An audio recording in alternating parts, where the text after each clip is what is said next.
ఈ విషయం నేను మీకు చెప్తే బ్యాంక్స్ నన్ను తిట్టుకుంటాయి. అవునా నిజమా? ఒక చిన్న సీక్రెట్ చెప్తా. బ్యాంకులు మీరు లోన్ క్లోజ్ చేద్దామంటే అస్సలు హ్యాపీ కావు. ఎందుకంటే వాళ్ళ లాభం అంతా ఇంట్రెస్ట్ లోనే ఉంటుంది. ఊహించుకోండి, మీరు 5 లక్షల రూపాయలు లోన్ తీసుకున్నారనుకున్నాం 5 సంవత్సరాలకి. కానీ 2 సంవత్సరాల తర్వాతనే మీకు బోనస్ వచ్చేసింది.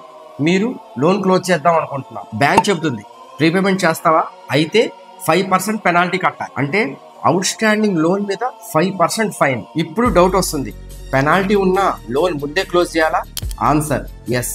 If loan more than 1 year అంటే సంవత్సరం కన్నా ఎక్కువ ఉంటే క్లోజ్ చేయాలి. ఎందుకంటే మీరు ఈఎంఐలో చెల్లించబోయే ఫ్యూచర్ ఇంట్రెస్ట్ చాలా ఎక్కువ. పెనాల్టీ కంటే ఇంట్రెస్ట్ సేవింగ్ చాలా ఎక్కువగా ఉంటుంది. దీన్నే అంటారు cost benefit analysis. Future interest యొక్క డిస్కౌంటెడ్ వాల్యూ మనం పెనాల్టీతో కంపేర్ చేస్తే ప్రీపేమెంట్ ఒక స్మార్ట్ మూవ్. ఉదాహరణకి loan balance 5 lakhs, remaining interest 1.2 lakhs, prepayment penalty 5% అనుకుంటే 25,000.